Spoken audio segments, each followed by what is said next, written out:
liền nhở nè cột ta cái này liền dịch tụ việc cọ này ở đang khơi cọc về cho giờ bàn trà bàn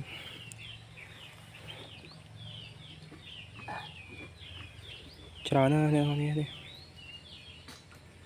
màu cái lóc này cột ta cái này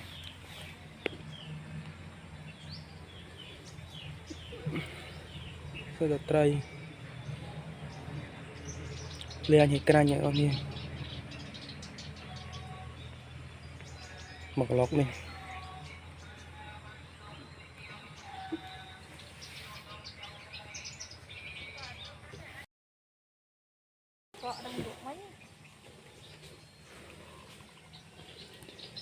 đủ về lang cái tụ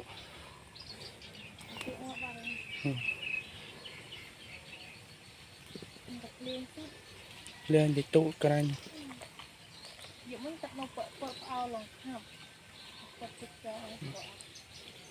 cọc châu si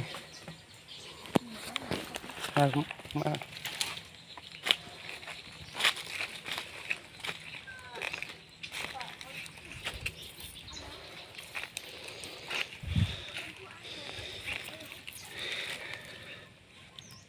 นี่ เราเวลาเนี่ยเนี่ยตุ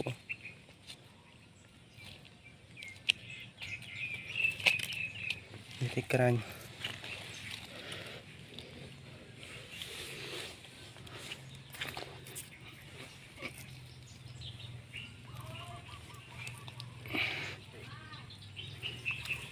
จานเหมือนแตงเนี่ย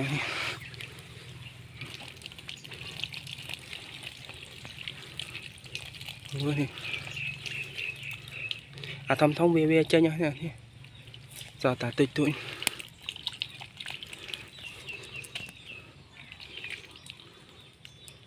cột ta cái mà lọc này không có nào hay play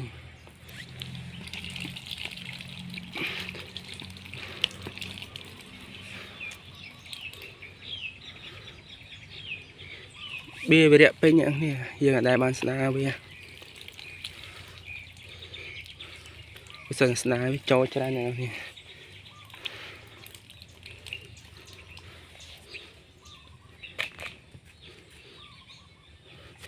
mà cái lọc mới chịu bảy uốn cái lỗ này ôi ba cho ông về bên ta nó tao hả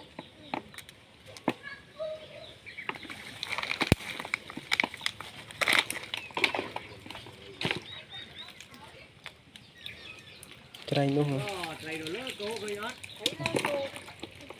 Cô tranh ao hay rồi. À không tranh ao hay là tôi. Bằng thế mình ấy. Wow. Ôi. Đập răng cô.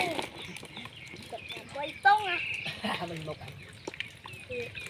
Cô muốn lại lông tóc á. Cô bạch. Chạy phí mấy à. Cào quá hả?